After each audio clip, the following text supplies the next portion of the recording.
Hai Hai guys, welcome to IDM Time. Perkenalin, nama aku Monica Angelin. Nama aku Naila Iza. Dan kita yang akan nemenin kalian nih pada podcast hari ini. By the way nih, Nay, kamu tahu nggak tema hari ini tuh apa nih? Kalau dia dari pembicaranya kira-kira temanya apa ya? Tema kita hari ini adalah membangun small business yang sukses sesuai dengan ajaran dan bimbingan di IBM RC, guys. Aman ya, mungkin kita perkenalin dulu ya tamu-tamu kita, narasumber yang cantik dan ganteng satu ini. Boleh, mungkin dari yang paling ganteng dulu nih perkenalannya. Boleh, oke. Halo, kenalin aku Anam dari IBM RC Angkatan 22. Di sini aku selaku CEO dari Basic Sinta. Next. Halo semuanya, perkenalkan nama aku Clivin Eugenia Charles, bisa dipanggil Clivin. Saya dari IBM RC Angkatan 2022. Di sini saya sebagai CEO dari Carite.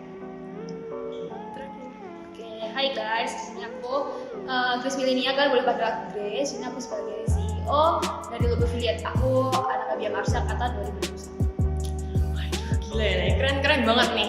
Mereka semua itu adalah CEO nih, Nay, dari bisnis-bisnis yang terkenal banget di UC. Pasti menginspirasi ya. Aduh, apa deh aku ya, cuman CEO. Enggak lah, itu juga penting dong. Mo. Iya sih, semuanya penting ya. Iya. Oke, berarti di sini yang angkatan 2021 itu kakak Grace ya. Oke, mungkin aku mau langsung tanya nih, kira-kira kuliah di UC jurusan IBM RC itu ngasih dampak apa aja sih buat kalian? Mungkin bisa siapa dulu nih yang mau jawab? Mungkin dari yang paling senior nih. Oke, boleh. Ya, kalau berdampak, menurut aku sangat amat berdampak. Totally berdampak banget. Apalagi buat aku dan juga untuk bisnis aku. Kalau misalnya untuk diri aku sendiri, aku dulu tipikal orang yang nggak suka bisnis. Jadi aku nggak ada background bisnis sama sekali dan bisa dibilang kayak kerja bisnis gitu. Jadi ketika aku masuk di bisnis tuh kayak ngangkong-ngangkong gitu. Jadi nggak ngerti apa-apa. Jadi ketika aku masuk di IBM RC, di sini aku kayak bener-bener belajar banyak gitu. Dan belajarnya tuh nggak hanya seputar bisnis aja, tapi kayak kita di sini langsung diterjunkan secara langsung. Jadi kita lebih banyak prakteknya gitu, yang aku suka daripada teori. Jadi kita bisa belajar langsung gitu, dari mulai bangun bisnis kayak apa, mulai membangun marketnya kayak gimana, sampai bidang marketing, sampai desain, dan lain-lain. Aku bisa belajar hal itu dari IBM RC terutama UC. Bener banget sih, aku juga relate sih kalau kayak gitu. Bener-bener prakteknya tuh banyak banget gak sih? Iya, kayak implementasi langsung ya. Gitu. Iya, jadi terjun secara langsung, tapi masih didampingin kok. Kalau dari Ana?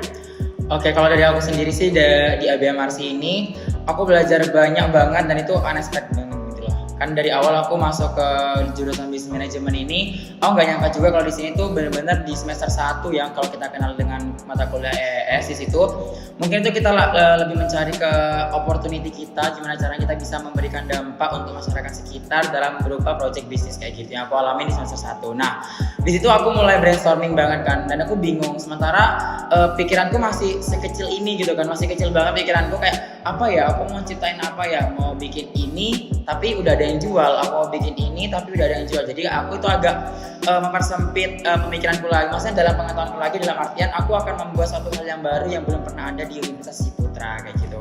Nah, makanya aku mencetuskan Basic Sinta itu aku mulai dari ES semester 1. Di situ pun penuh ya bisa dibilang suka duka ya, karena kita tuh agak ragu mau maju atau mundur karena kita benar-benar mencari value dari penjual basic di luar sana kayak gitu. Tapi di sini aku belajar bagaimana cara juga aku melihat tahu kan dengan branding entrepreneurnya UC itu kita bisa melihat nih, wah pada anak-anaknya entrepreneur nih, anak-anaknya para pebisnis juga nih. Dari sini aku bisa melihat gimana cara mereka hidupnya, bagaimana mereka lifestyle-nya selaku anak dari para owner kayak gitu. Di situ sih lebih melihat POV-ku kepada bisnis itu apa gitu. Mungkin dari Clivin nih sekarang. Kalau dari aku dampaknya ke bisnis ya. Jadi kalau misal di UC itu kalau pengalamannya tadi udah dijelasin sama dari Basic Sinta, dari logo. Cuman kayak di UC itu kan ada 3 poin utama IPE, integritas, profesionalisme, sama entrepreneurship. Menurutku itu yang sangat memberikan dampak dalam bisnis. Karena nggak cuma entrepreneurship, ada 2 hal lainnya yang harus dilihat, yaitu integritas sama profesionalisme. Kalau entrepreneurship ya diajarin bagaimana cara berbisnis, bagaimana cara marketingnya, bagaimana cara membuat atau mengedukasi suatu market yang belum ada marketnya gitu. Terus kalau yang profesionalisme ya kita bisnis bersama teman, tapi ya harus tahu itu partner atau teman gitu. Kita harus bedakan kapan kita harus bekerja sama dalam situasi bisnis atau bekerja sama dalam situasi teman. Jadi kekeluargaan dan profesionalitas itu sangat penting dan memberikan dampak di bisnis gitu. Lalu yang satu, integritas. Jadi kita harus tetap jujur dalam bisnis, itu harus jujur juga. Kita nggak boleh asal-asalan aja cuman hanya nilai, tapi kita juga harus berintegritas, berkomitmen lah dalam bisnis itu kayak gimana gitu sih kalau dari aku. Aduh, keren banget nih. Kita kayaknya perlu applause nih. Applause dulu nih ya. By the way, ini aku pengen tahu deh, bisnisnya kalian tuh apa sih? Kayak lebih dalam gitu loh tentang bisnisnya kalian. Aku cuma tau kayak ini besar, ini teh gitu, tapi nggak ngerti tuh kedalamannya. Mungkin bisa dijelasin kira-kira apa sih, gimana? Mungkin sekarang dari Clivin nih. Dari aku, oke. Jadi bisnisku itu nama brandnya Cari Teh. Bisnisnya itu adalah teh dari biji pepaya. Itu bisnis utamaku. Nah itu tehnya itu dalam bentuk saset, jadi kayak kemasan yang premium, brandingnya memang premium teh gitu. Karena bahannya itu nggak cuma dari teh aja, ada biji pepayanya gitu. Nah terus kalau bisnisnya ini udah berjalan sekitar 1 tahun. Itu awalnya mulai dari FEC dan kelompoknya masih sama sampai mata kuliah FEE. Ya. Udah lama banget. Teh Kenapa? dari biji Pepaya, dari biji pepaya. Unik ya? Kok unik bisa banget ya. Rasanya kayak pepaya tuh gimana tuh? Rasanya itu kayak ada hintnya pepaya sedikit, kayak ada aromanya pepaya gitu. Cuman rasanya bukan rasa pepaya kalau menurutku ya. Tapi itu kayak biji pepayanya dihancurin, terus dijadiin bubuk, digabung sama tehnya. Nah yang rasanya itu kombinasi antara teh dan bijinya itu ada pahit-pahitnya. Wah, Terus kayaknya nggak itu pernah kan ada. ada 3 varian, jadi teh hitam, teh mint, sama teh hijau. Jadi kalau misal teh mint rasanya agak ada hint mintnya gitu, Iya. mint pedes-pedes. Kalau green tea lebih light tea gitu, jadi lebih enteng gitu teh. Kalau black tea berat teh berat ya, yang buat suka teh aja. Inovasi sekali nih. Kalau Anam? Kalau aku berawal dari ingin membantu kayak seperti pengrajin-pengrajin di satu desa, berawal dari situ, aku melihat potensi yang sangat besar di situ. Tapi banyak kendala di situ, banyak orang-orang di desa tersebut belum bisa mengeksplor mereka, karya mereka. Sementara kalau aku bandingkan nih hasilnya dari BSE-nya itu sendiri dibandingkan dengan BSE yang berada di luar sana, itu menurutku di desa itu sangat bagus banget. Bahkan bisa dibilang relatif murah juga, dan juga karyanya juga bisa mengikuti perkembangan zaman juga. Nah di situ aku bertekad gimana kalau aku mau mencarikan market buat pengrajin di situ. Tapi awal-awal kan cuma kayak cari market, tapi kok aku melihat sama teman-temanku itu sama timku kok ada peluang nih di sini gitu kan, ada peluang. Jadi aku akhirnya bisa menjual itu semua biasanya dengan harga yang relatif murah dan juga bisa dikenal dan juga mengikuti perkembangan zaman. Nah basic itu kan dari rotan, bukan dari rotan, dari anyaman bambu gitu. Jadi khusus dari bambu aja gitu. Bisa dibuat wadah makanan yang awalnya biasa dikenal cuma sebagai wadah makanan Nusantara, tapi enggak, sekarang biasa itu bisa digunakan untuk tas sehari-hari, tas yang bahkan bisa menyaingi tas-tas brand lokal yang ada di Indonesia kayak gitu. Kamu kok bisa dapet kayak desa itu tuh gimana gitu? Apa kamu explore Indonesia? Iya, aku explore gitu kan. Aku explore di sini, aku pertamanya survei, maksudnya mikirin dulu nih. Kira-kira nah di sini apa sih gitu kan? F&B udah banyak pastinya F&B. Apalagi kalau sekarang lagi ngetren menu apa, makanan apa, pasti juga udah banyak yang ingin buat juga kayak gitu. Aku nggak mau yang kayak gitu, aku maunya yang anti mainstream gitu kan. Marketku bahkan bukan anak-anak muda lagi, bahkan cuma ibu-ibu, bapak-bapak yang mereka sosialita yang seperti itu. Nah disitulah tugasku untuk mencari market di luar UC pastinya gitu. Kalau Kak Sinta nih, Kalau aku sendiri sebenarnya agak beda ya dari bisnis mereka ya, karena mereka kan produk jadi. Sebenarnya kalau bisnis aku ini sebenarnya produk digital gitu ya. Jadi bisnis aku ini sebuah website atau platform affiliate marketing di mana kita tuh mempertemukan antara brand atau UMKM terutama fokus kita sama affiliate marketer. Jadi affiliate marketer ini mereka yang promosiin bisnis dari si brand itu tadi. Kayak pakai link affiliate gitu. Kalau kalian sering dengar kayak klik link di bawah ini ya kalau kalian mau beli gitu. Biasanya kalau misalnya orang beli dari situ, nanti yang promosi itu mendapatkan komisi gitu. Dan itu sebenarnya kayak meningkatkan penjualannya si brand gitu. Jadi sebenarnya adanya bisnis ini tuh karena pengalaman, bukan pengalaman, masalah aku dulu. Jadi aku dulu ketika aku punya bisnis itu kayak gila susah banget cara marketingnya gimana sih, kayak begini-begini doang marketingnya.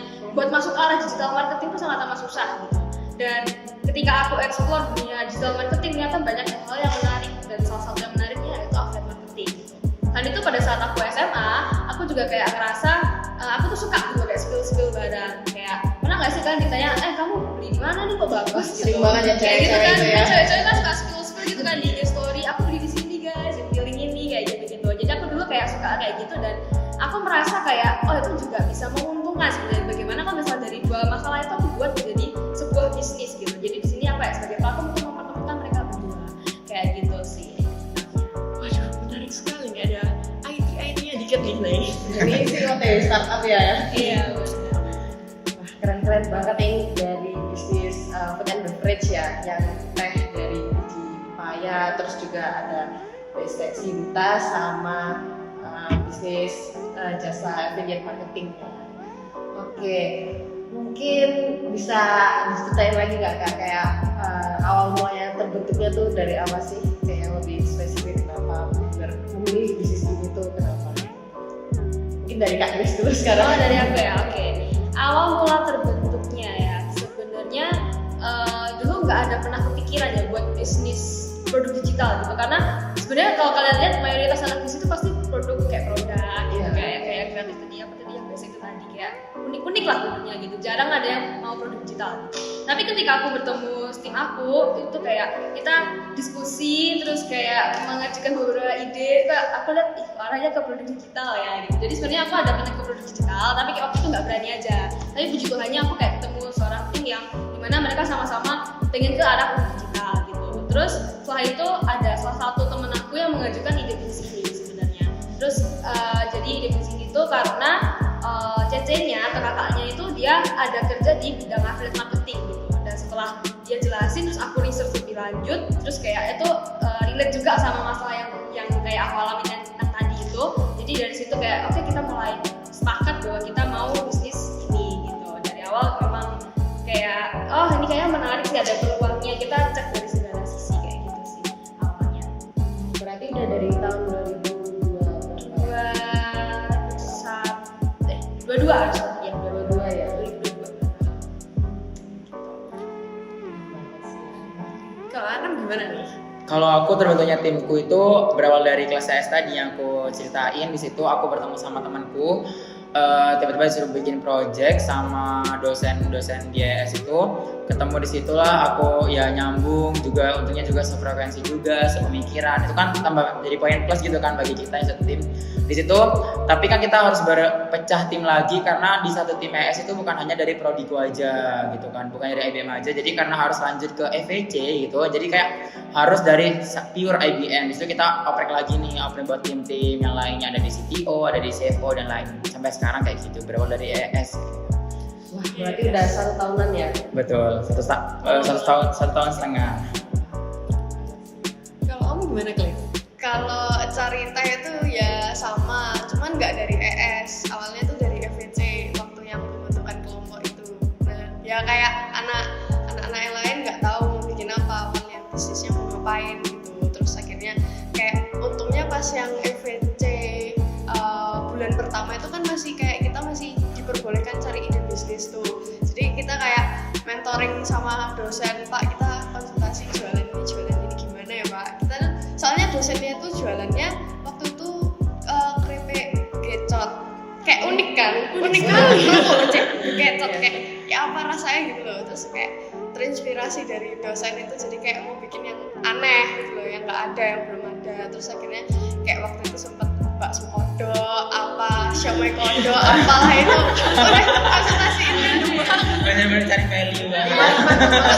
Kalau kayak gini gimana, kalau kayak gimana, cuman masalah halalnya. Kalau kodok kan belum tentu halal juga tuh. Terus kayak yaudah kepepet itu sama AFL, jadi kayak nyari cepet-cepet gitu. Terus yaudah teman saya nih dari Solo, dia itu katanya sering lihat orang tuh telan biji pepaya. Terus kayak nenekku juga kadang katanya nelen biji pepaya langsung. Terus kayak loh kok bisa gitu ya. Terus cari dikonsultasikan, Pak kita mau bikin minuman biji pepaya awalnya. Dari biji pepaya betul-betul diambil sarinya jadi minuman. Cuman namanya dulu kopi biji pepaya, tapi nggak ada kopinya. Cuman warnanya itu kayak kopi, jadi kayak makanya namanya kopi ya. Kita cari jurnalnya memang ada kayak dibikin seduh gitu. Terus dicoba ya enak. Cuman kalian nggak bisa bilang ini kopi biji pepaya atau teh biji pepaya, nggak ada tehnya. Terus akhirnya ya udah digabung sama teh biar namanya teh biji pepaya. Sampai pakai kaosnya Ceritanya ya. Keren banget. Nah, by the way nih guys, kalian kan CEO muda nih dari bisnis yang baru berjalan kan hitungannya setahun. Susah apa nggak sih jadi CEO? Apalagi kan UC ya. Kayak kalian harus kuliah, kalian harus jadi CEO, mengatur semuanya, itu susah nggak sih? Curhat sih, curhat. Bener-bener lagi capek-capeknya hidup ya. Curhat di sini. Kakak dulu dong, yang udah Iya, ya. kan yang paling Iya, betul. Gimana ya? Kalau dibilang susah atau enggak, aku nggak bisa jawab nggak susah. Jadi aku menjawab susah. Ya. Kalau misal tanya susah atau enggak, ya benar susah. Tapi sebenarnya susahnya tuh nggak yang sesusah. Ini bukan aku nakut-nakutin ya. Nanti kayak nggak ada lagi yang mau jadi CEO itu nggak kayak gitu. Jadi susahnya ya memang susah. Tapi karena susahnya ini, justru aku malah banyak belajar. Gitu. Kalau misalnya aku nggak merasa susah, aku nggak akan banyak belajar di sini. Dan bahkan aku dulu yang ngalong-ngalong soal bisnis gitu ya, sama sekali nggak ada background bisnis. Ada pun ya itu pun karena paksaan orang tua ya kan. Jadi kayak yang awalnya nggak ngerti soal bisnis, mentalku juga bukan ke bisnis banget. Jadi karena susahnya jadi CEO ini aku kayak jadi paham. Oh ternyata bisnis tuh kayak gini loh. Selain itu juga aku juga belajar soal kepemimpinan juga, dimana kita masuk dalam sebuah kelompok yang isinya beberapa orang dari background yang berbeda banget. Apalagi kalau kelompok aku juga sangat amat beda ya, ada yang rajin, ada yang cengengesan, ada yang begini begitu, beda banget semuanya dengan egonya masing-masing juga. Jadi di situ kok bener-bener belajar gimana sih cara memimpin sebuah kelompok tuh yang bisa sampai solid gitu. Dan kayak aku dari awal kayak pokoknya guys kita gak boleh pecah ya gitu, kayak gitu. Jadi kayak bener-bener memimpin, dan tujuannya memang gak pecah sampai sekarang ya. Dan gimana juga jadi CEO tuh kita harus memimpin sebuah bisnis, gak hanya sekedar memimpin aja, tapi kita menentukan arahnya gitu, menentukan strategi-strateginya ke depannya tuh kayak gimana gitu. Bahkan kalau misalnya tak gambarin tuh CEO tuh kayak misalnya kalian dalam sebuah mobil, kalian tuh yang nyetir gitu loh, dan di sebelah kalian kayak ada COO, dan di belakang tuh kayak ada yang lain-lain gitu. Jadi ketika kalian nyetir, kalau kalian ngebut semuanya bakal ikut ngebut. Kalau misal kalian ngerem, semua juga bakal ikut ngerem gitu. Dan kalau misal kalian udah nggak nyetir lagi atau kalian keluar dari situ ya semuanya bakal bubar kayak gitu. Sebenarnya kayak benar kata orang-orang yang dimana CEO tuh menentukan hidup matinya sebuah bisnis kayak gitu. Dan itu memang benar sih. Kalau misalnya susah tuh nggak susah, tapi dari susah itu kalian akan banyak belajar. Jadi kayak keren banget sih, kayak kehidupan ya, manis-manis pahit. Iya, gitu. Ini pahit manis. Kadang di atas banget. Nggak pernah di bawah. Kita di bawah. CEO. Boleh deh, CEO-nya keren banget sih. Aku CTO ya, udah sih. Next.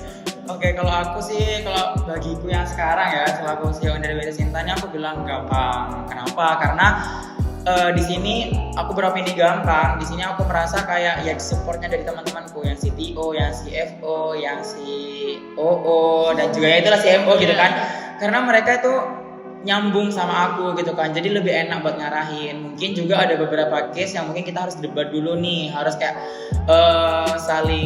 kadang yang satunya minta ini, yang satunya minta ini kan. Sementara kita aku CEO kan benar-benar harus memutuskan suatu hal tanpa harus merugikan keduanya gitu kan. Tapi cari penengah lah di situ. Nah di situ mungkin susahnya di situ doang bagi aku gitu. Tapi sejauh ini have fun aja kok gitu, santai. Semuanya harus dari CEO ya. Di situ aja sih kalau aku. Berarti beruntung banget ya ketemu sama kelompok. Sayang banget pokoknya, sayang banget sama kelompok. Tapi kelompok itu menentukan segalanya. Betul. Next, kalau dari aku sama sih kayak Anam sama Kak Grace, kayak susah-susah gampang tergantung situasinya gitu. Kalau kayak misal CEO itu kan lebih banyak membuat keputusan gitu. Susahnya mungkin di situ bikin keputusan, harus menentukan kita mau kemana, selanjutnya mau ngapain, apakah kita harus ngambil kesempatan itu atau enggak, itu yang menentukan semua CEO. Cuman pasti dari keputusan itu kan ada bagian dari CTO, COO, CMO, sama CFO. Jadi mereka semua harus ambil bagian juga dalam keputusan tersebut. Nah itu juga tergantung bijaknya seorang CEO. Jadi harus nggak semua keputusan dari pribadi, tapi juga bagaimana cara kita mengumpulkan semua keputusan mereka itu jadi sebuah keputusan yang bulat gitu. Sama ya, kalau CEO harus berani menegur, kita juga harus jadi contoh yang baik buat kelompok-kelompok kita yang lain, tapi tetap ikut ambil kerja dalam kelompok itu, karena ya kita sebagai contoh. Itu sih. Aku mau nambahin boleh nggak? Boleh. Sebenarnya sadar nggak sih kalau jadi CEO nih ya kalian berdua ya?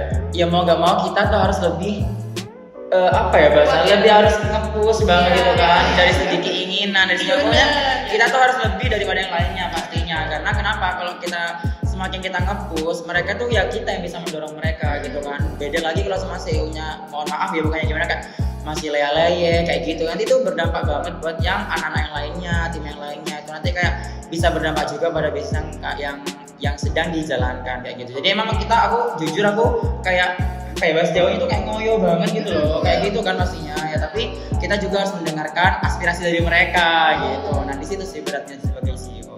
Kita harus maju di paling terdepan. Betul, jadi garda utama ya. Benar sekali. Di situ. Mati duluan.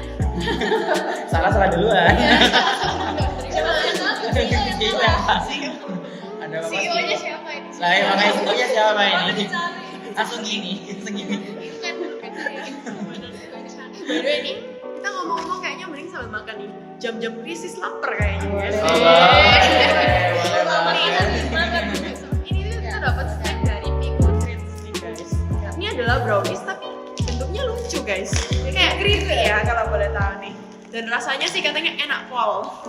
Coba dicobain dulu ya. Oke. Sambil santai aja guys. Sambil kita ngomong-ngomong nih. Gimana sih perlunya? Gak tahu, gini-gini mungkin. Enak. Dari Pico Treats. Kita coba ya. ini packagingnya kalau mau collab sama besek bisa. Boleh banget. Bisa aja loh. Ya, nanti kalau butuh promosi silahkan datang ke Lombok. Bisa kita affiliate. Kolaborasi banget ya berarti. Iya, kita bisa kolaborasi. Apalagi Christmas edition bisa dipakai. Iya nih, Christmas edition. Jujur enak banget sih, apalagi dengan varian cheese-nya. Kalau aku dapet yang cheese enak banget. Oh, aku dapet yang almond nih. Wow. Aku Dapet dapet yang cheese. Kamu dapet cheese juga. Kamu mau apa? Almond. Jadi ada 2 varian ya di Enak guys, nggak terlalu manis banget. pas. Enak. Siapa yang masak? Ada nomornya nggak? Ada nomor teleponnya. Ada weh. Mari kita telepon. Oke. Boleh silakan. Gini. Mungkin sambil kita lanjut aja ya. Kayak menyusun strategi sebagai CEO, terus juga mengurus bisnis saatnya kayak mengelit tim bisnis itu tuh kayak apa sih ilmu yang didapatkan dari Lucy terus diterapkan di bisnis kalian? Mungkin dari Anam dulu nih. Pastinya kalau dari aku sendiri ya menjadi CEO itu tadi kan ngelit kelompok gitu kan ya, dari bisnisnya itu kan pastinya aku harus lebih paham dulu nih dari materi yang disampaikan di kelas entrepreneur kayak gitu. Karena di kelas entrepreneur itu kita harus benar-benar paham dulu baru kita bisa menyampaikan kepada kelompok itu sendiri gitu kan. Kan mungkin apa yang disampaikan sama dosen sama apa yang kita tangkap itu kan gak selalu sama nih gitu kan. Jadi aku pasti make sure dulu sama dosen terutama. Jadi kalau kontak dulu ke dosen, gini loh jalannya, oh gini, nanti aku baru nge-florin ke kelompokku itu, ke timku itu. Jadi gini loh guys dan lain sebagainya. Itu sih kalau dari aku. Mungkin ada dicari teh. Dari aku Kok kayaknya menghayati banget ya. enak banget soalnya. Dampaknya pelajaran bisnis ke bisnisku ya. Yang kamu terapkan dari Kalau personally aku ngelihat mata kuliah yang ada di IBM itu kayak memang luas sih, tapi nggak semuanya bisa diterapkan di bisnis. Jadi kayak misal international business, kayak itu kan internasional ya, masih belum sampai. Terus kayak marketing kan ada beberapa cara-caranya. Cuman personally aku lebih banyak belajar bisnis itu dari mentoring sama dosen. Jadi kayak dosen itu juga sebagai kayak penasehatnya bisnis gitu loh. Kamu mending baik gini. Oh ya, bisa juga ya gitu. Kadang ngasih ide, kalian coba jualan gimana gitu. Itu bisa jadi kayak benar-benar berdampak langsung ke bisnis sih. Cuman kalau misal mata kuliahnya memang berdampak, cuman buat kayak bekal gitu kan. Misal aku setelah lulus dari UC mau bikin usaha apa, itu pasti sangat-sangat berguna lah sih. Aku ya. Oke. Terlalu menghayal. Iya. Nah, jadi kalau misal aku sebenarnya banyak banget ya ilmu-ilmu yang aku dapat dari UC terutama IBM RC ini. Kalau misal dijelasin gini kayaknya overtime ya. Jadi mungkin aku bakal jelasin 2 hal yang menurut aku ini aku dapat banget tuh kayak cuma di UC deh. Yang pertama tentang ya pasti ilmu soal bisnis, kalian pasti udah pada belajar juga. Terutama aku semester 5 tuh udah banyak banget masuk ya ilmu bisnis ya kebetulan ya. Jadi tapi yang poin utamanya adalah yang paling aku sadari ketika kita membuat bisnis tuh terkadang kita kayak oh ya udah yang penting ada produknya aja, yang penting udah kita jualan gitu. Tapi kita kayak nggak sadar step by step ya kita membuat bisnis yang benar itu yang kita sampai sustain, yang kita sampai bertahan lama, bahkan kita bisa pandangan kita bisa ke arah jangka panjang tuh gimana gitu. Dan di sini kita diajarin hal itu step by stepnya gitu dan lebih terperinci gitu ya dari soal market. Contohnya kayak misal target market kalian, gak bisa kita kayak ini target market semua target market kita ambil gitu meskipun kayaknya bisa, tapi ternyata enggak. Kita harus memilih size market yang memang benar-benar bisa untuk bisnis kita. Mulai dari value-nya tuh cocok nggak buat ke market itu, kita mengatasi suatu permasalahan nggak, kita kasih solusi nggak gitu. Jadi kayak lebih terperinci aja kayak gitu ya. Mungkin kalau BMRC pasti belajar kalian yang namanya BMC. Nanti kalau ada atasnya lagi dari kanvas tuh ada lagi itu lebih terperinci. Itu yang benar-benar ilmu yang aku dapetin di BMRC. Yang kedua, yang aku dapat adalah ilmu soal mental ya kayaknya ya. Tapi kalian lihat juga nggak sih yang kayak mental entrepreneurship tuh kayak apa tuh benar-benar dilatih gitu di sini. Yang awalnya jualan aja kita malu nggak sih buat nawarin kamu beli ini dong gitu kayak kadang kita post di IG aja kita kadang malu gitu ya. IG kan apalagi di IG first ya, nggak tahu kalau lagi second ya. Di IG first kan kayak pokoknya yang paling cakep kayak kita yang paling apa gitu ya. Sebenarnya kita harus memposting itu di IG, yang mempromosikan, nawarin langsung ke orang. Bahkan kemarin gak usah nawarin nih, kita validasi bisnis. Kemarin aku dapat tantangan dari dosen aku, kita ke Jalan Tunjungan kalau kalian tahu. Kita di sana disuruh cari orang, kita wawancarain orang. Kayak wawancarainya tuh ini kayak kita jelasin dulu bisnis kita nih. Aku ada di sini, menurut kakak kayak gimana? Kita harus cari kayak gila itu kita diajarin mental yang terbuka gitu. Malu kan? Iya malu, bayangin orang lagi pacaran ya kan, ini pacaran ya, terus kita wawancarain kak permisi gitu. Itu kan agak kayak melatih mental ya kan. Iya makanya jadi di sini juga aku bener-bener dapet ilmu mental seorang entrepreneur tuh kayak apa gitu. Gak cuma mental terbuka aja, tapi mental gimana kalau misal bisnis kalian tuh lagi di kayak diombang-ambing atau misal bahasa di kantor pasti decline kayak gitu-gitu. Jadi kalau misal bisnis kalian lagi bener-bener ada masalah tuh kayak mentalnya kalian tuh harus kayak gimana gitu. Sama kalian para CEO pasti ngerti lah ya kalau misal bisnis kalian kayak aduh habis kemarin dosen, aduh ini kayak omset turun apa segala macam. Itu kayak mental kita bener-bener dilatih gitu. Kayak gitu sih. Nah mungkin nih aku pengen tanya, permasalahan apa nih yang pernah kalian hadapin di bisnisnya kalian dan gimana caranya kalian solve gitu problem itu? Nah siapa dulu? Kayaknya punya masalah ya. Banyak nih, apa dari Naila dulu nih? Mungkin langsung aja dari Ana Oke. ya. Oke, kalau aku sih permasalahanku selama di BSS Sinta ini pastinya kita nggak ada permasalahan di sedikit sih kalau di produk kami, sedikit dievaluasi, ada terus pembaruan lagi karena mungkin produk kami kan benar-benar handmade gitu kan, bukan buatan pabrik atau apapun itu.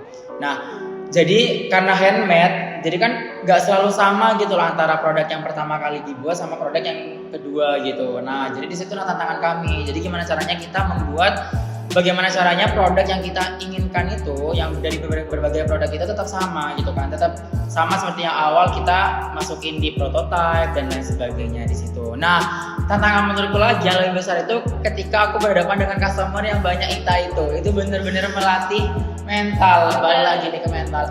Bener-bener aku lagi kuliah ditelepon sama customernya itu bukan anak mahasiswa gitu kan. Kalau mahasiswa mungkin bisa saling paham gitu, tapi ini ibu-ibu, dari ibu-ibu kayak mau tidur ditelepon customer, mau ini kayak customernya minta ukuran segini kan, kita kan sistemnya custom gitu kan biasanya. Jadi mau minta ukuran berapa, kita selalu melayani sesuai dengan keinginan customer gitu.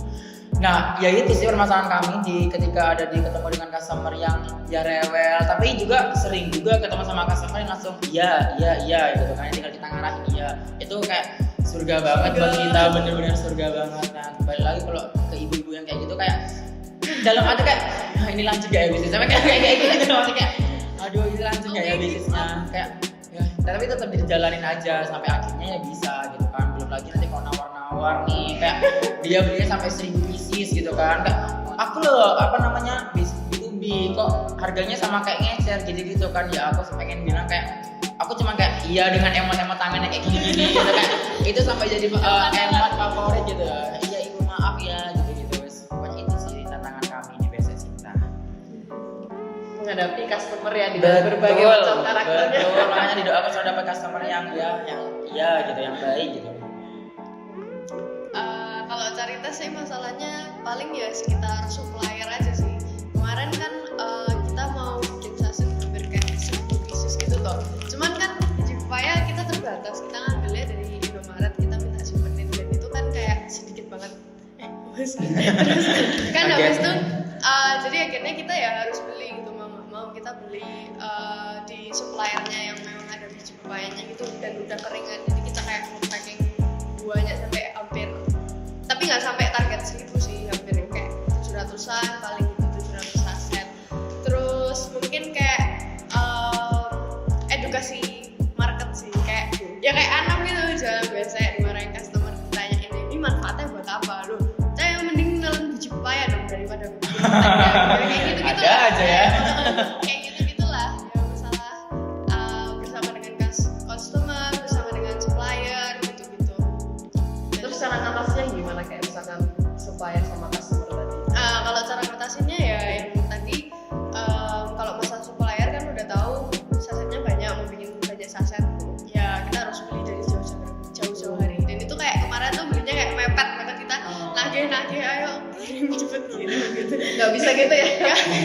Bisa nggak tahu. Terus habis itu kalau yang konsumen ya itu kayak perlu latihan sih, kayak awal-awal mentalnya masih aduh kenapa sih orang ini, kenapa kok banyak tanya gitu loh. Terus kayak ya udah lama-lama bisa jadi kayak ya itu sesuatu yang udah biasa. Kebiasaan ya lama-lama. Ya. Kalau dari saya ya. Iya. Jadi aku bingung menjelaskan masalah yang mana karena banyak sebenarnya. Jadi kalau masalah banyak sih sebenarnya. Kalau aku ceritain semua ini kayak cerita curhat. Jadi aku mungkin mau ceritain aja semester lalu ya. Pertama semester lalu tuh jadi kayak di mana fase bisnis yang benar-benar kayak ini menantang banget, kayak hampir tiap hari susah banget rasanya ya. Jadi kalau semester lalu tuh lebih ke arah gimana ya?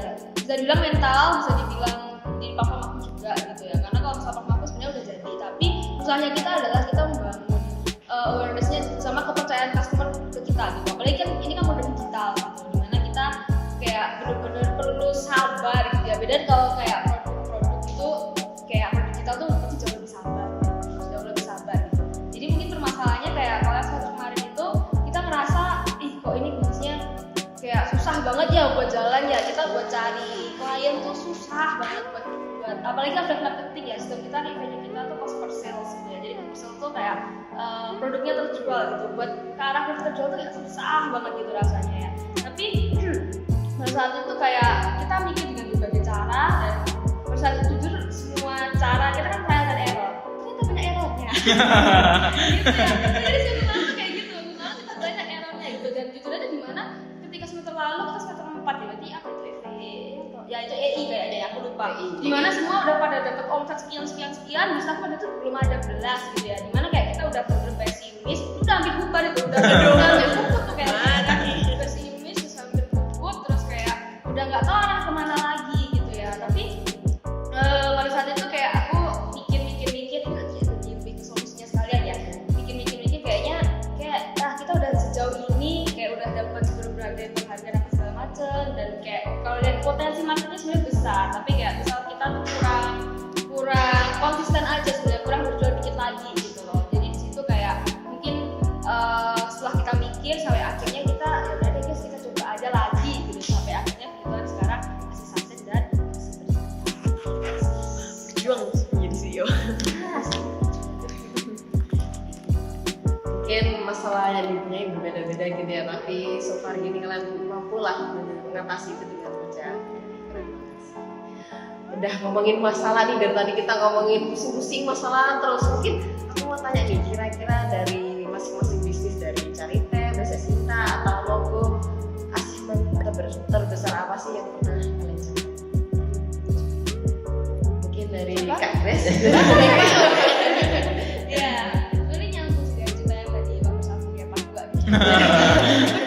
ya. Rame lanjut part 2 ya. Ya, jadi kalau achievement sebenarnya aku nggak mau kok achievement ini dalam bentuk penghargaan ya atau kayak traction atau semacam omset, tapi aku ngertinya kayak seberapa mampu kita bertahan sampai sekarang.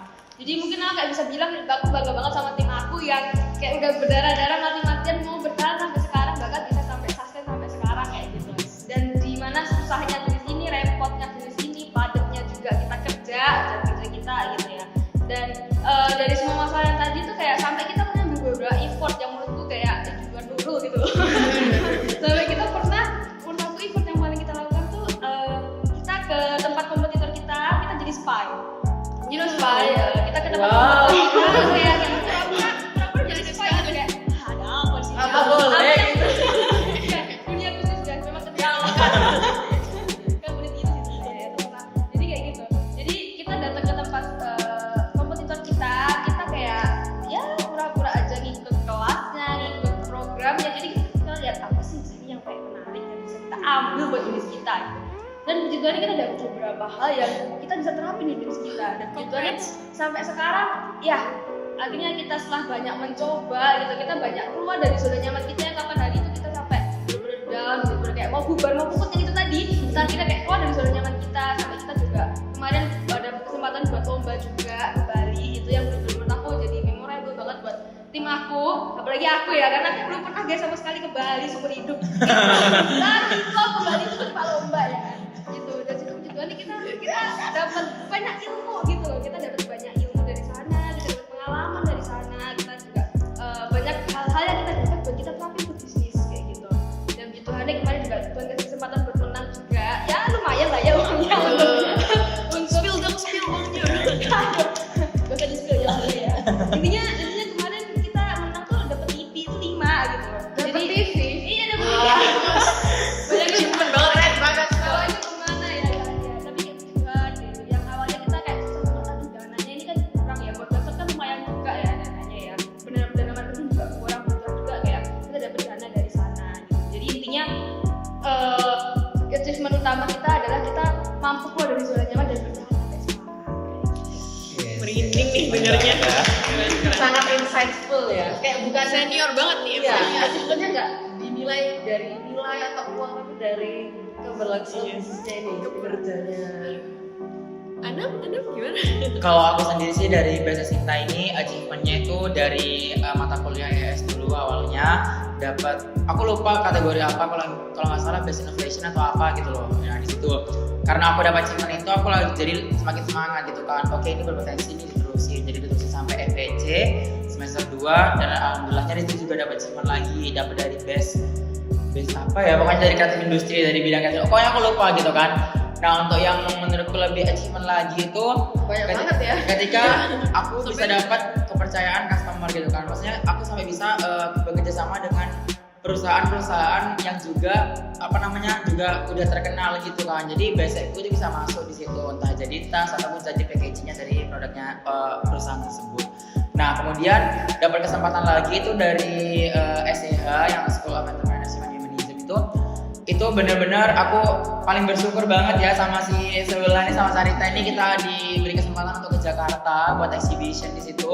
Di situ aku benar-benar itu achievement paling terbesarku di Besa Sinta. Kenapa? Karena di situ kita bisa melihat langsung kompetitor kami itu kayak apa. Benar-benar bersaing dengan pebisnis apalagi yang sama juga menjual base yang sama kayak gitu, yang mereka mungkin lebih terkenal di luar sana juga lebih lama. Dan di situ aku belajar banyak sama ownernya langsung, kayak aku diajarin, padahal owner itu tahu kalau aku juga jual base gitu kan. Harusnya kan dia kan merasa kompetitor atau gimana mungkin, tapi beliau itu langsung ngajarin aku kayak gini loh marketnya, kayak gini loh kamu kalau pengen dilihat sama ibu-ibu sosialita itu biasanya kayak gini loh. Bahkan ibunya itu baik banget gitu, aku bersyukur banget di situ ya. Dan di situ juga mendapatkan banyak opportunity untuk bisa masuk ke perusahaan-perusahaan yang ada di Indonesia, menyebar di Indonesia untuk masukin produkku di perusahaan tersebut kayak gitu sih. Banget sih. Jadi dapat banyak relasi ya di sana. Betul, Ya? nah itu sih benar-benar dapat banyak relasi kayak gitu. Ini biasa udah terkenal banget dari ES sampai kelas gue dengar. Semua orang udah tahu Besa Sinta. Semester 1 soalnya ya. Iya, di semester Ya gitulah, sayang banget kan kalau tiba-tiba jadi stop gitu. Gak boleh stop dong mas. Gitu ya.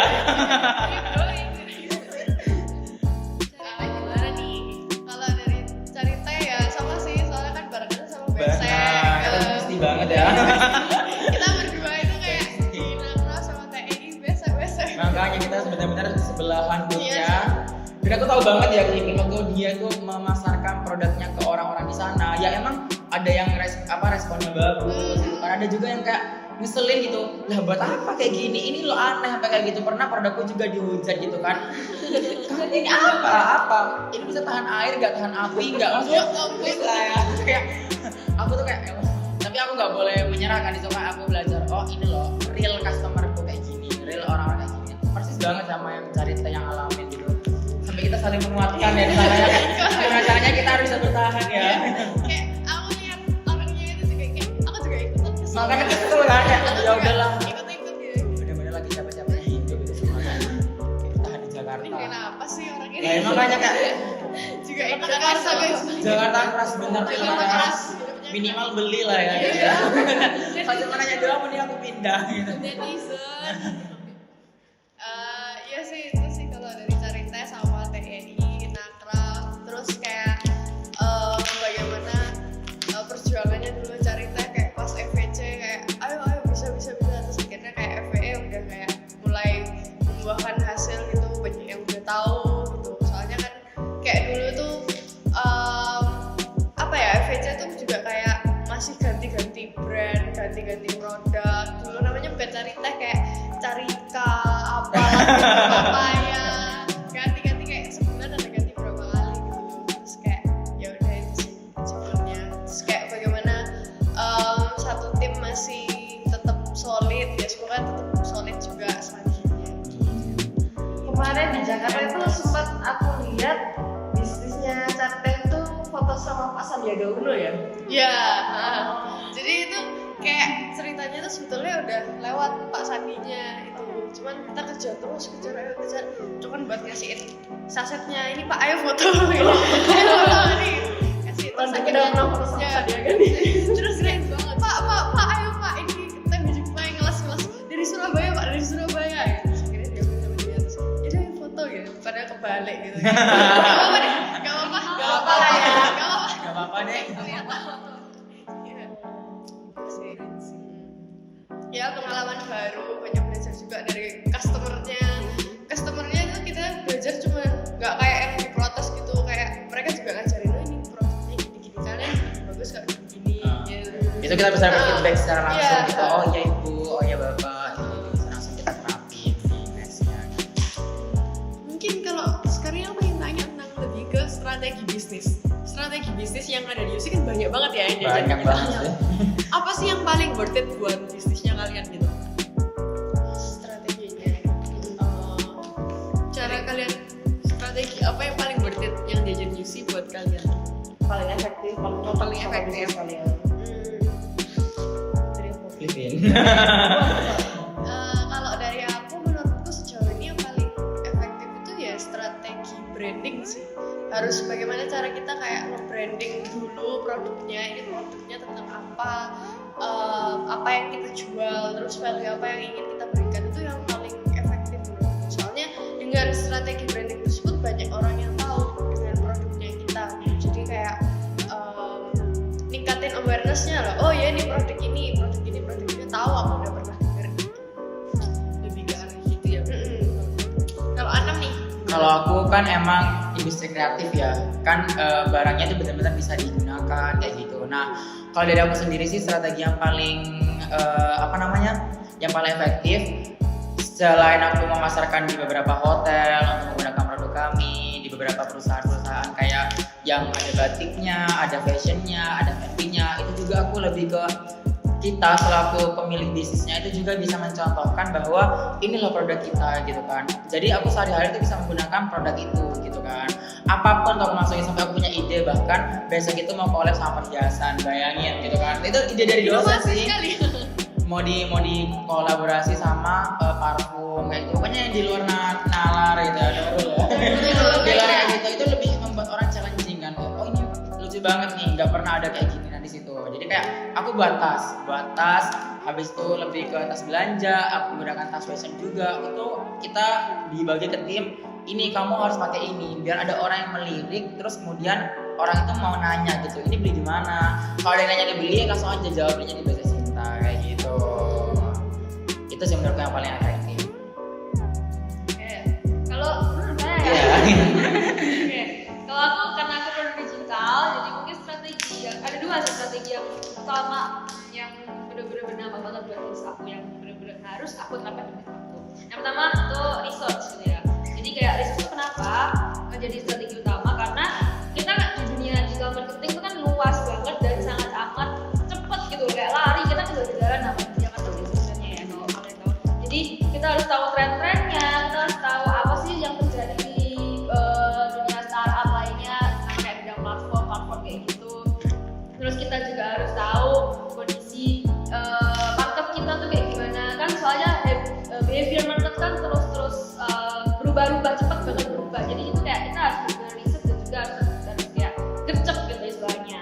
Jangan sampai kita benar-benar kayak kelewatan dikit. Kayak contohnya aja kemarin kita riset yang TikTok Shop apa segala macam, itu benar-benar kita riset itu. Dan kalau ketika kita kayak gak riset dikit aja tuh, kita kelewatan dikit aja tuh udah benar-benar kayak ada apa kemarin, kayak gini ngangkong gitu, benar-benar bisa kayak emang gini ya gitu, jadi ngangkong kayak gitu. Terus yang kedua mungkin dari marketing dan juga branding ya, karena untuk platform itu kan kita perlu yang namanya membangun sebuah trust atau kepercayaan dari user kita gitu. Jadi buat branding kita harus perlu juga, dan juga marketingnya tuh harus benar-benar kenceng. Apalagi kita kan di dunia marketing, agensi marketing atau platform marketing, kita marketing juga harus kenceng. Jadi ini juga strateginya benar-benar bagus.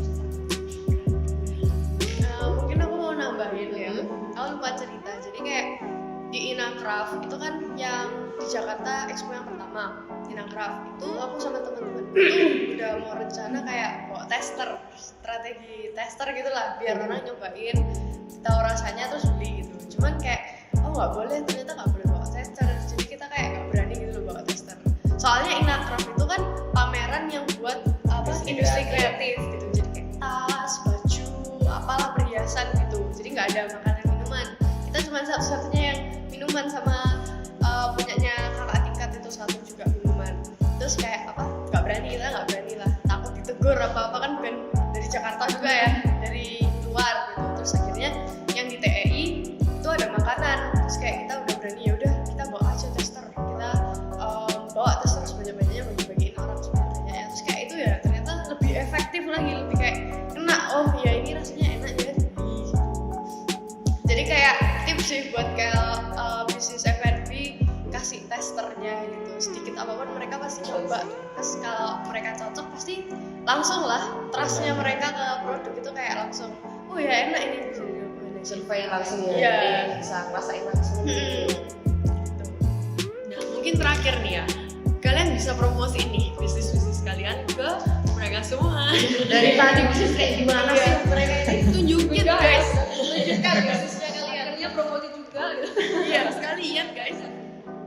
Siapa dulu yang mau promosi? Memimpa deh. Iya, kali kau minta. Dari yang Jangan Anam bagus dulu. Anam dulu. Dulu nih. Coba ambil produkku ya, lihat ya. Lihat ya guys. Jadi ini aku bawain, sebenarnya produkku tuh banyak banget modelnya, cuman aku bawain beberapa aja. Nah, jadi basic itu berawal dari, aku keluarin produk cuma ya.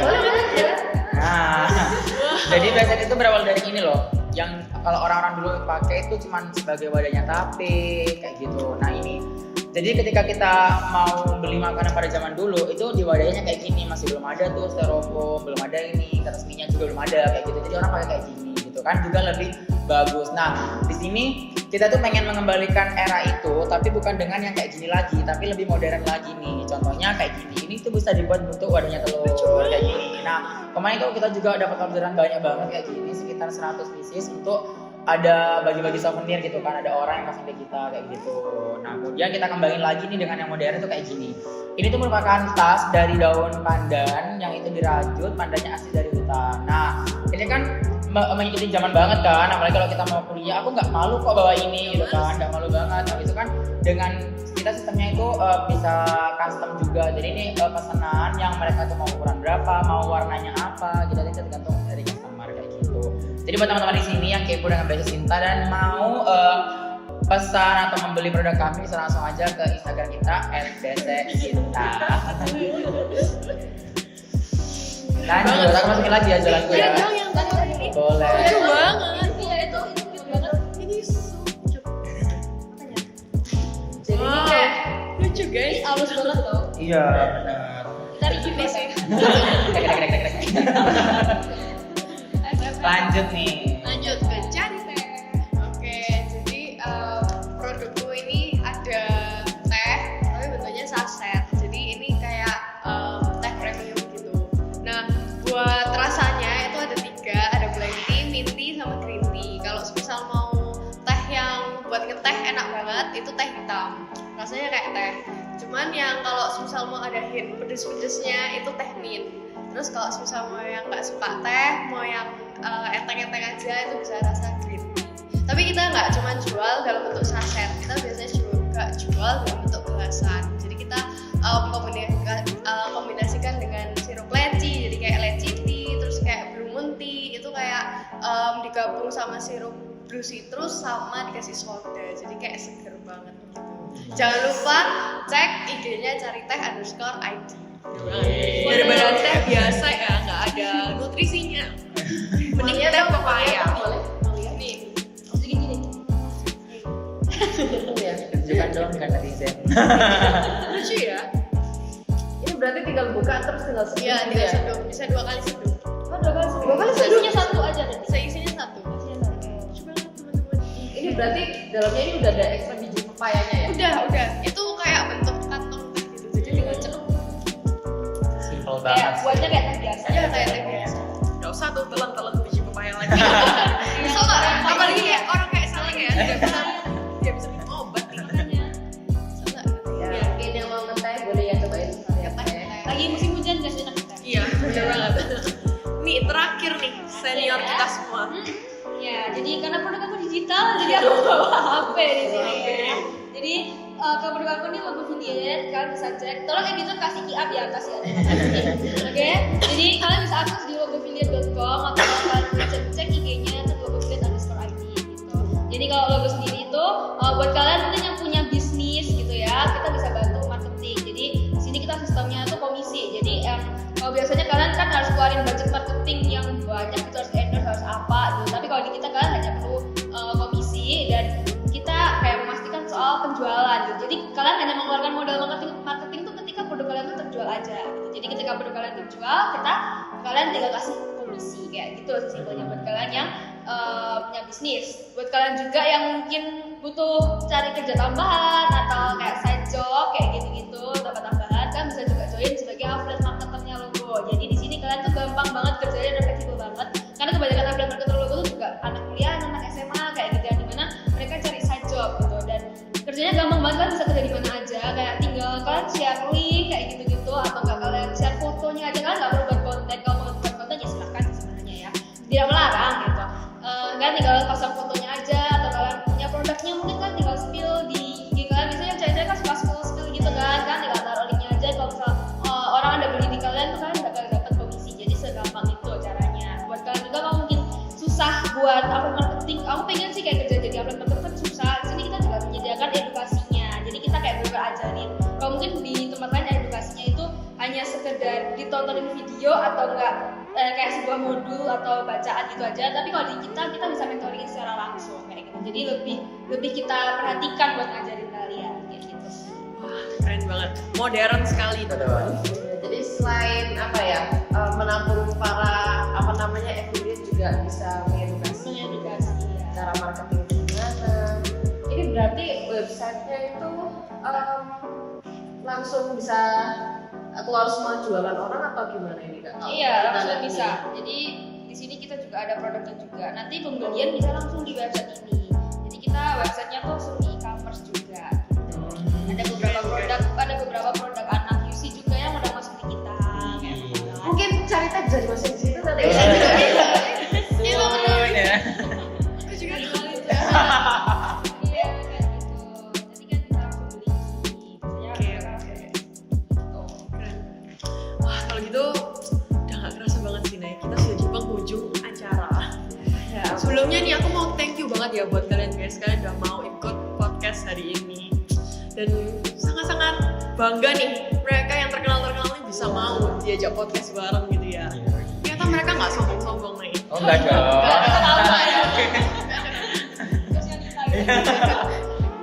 Oke, kalau gitu saya mulai ngomongin. Saya Nela Iza. Kita pamit undur diri and see you in the next episode. Bye.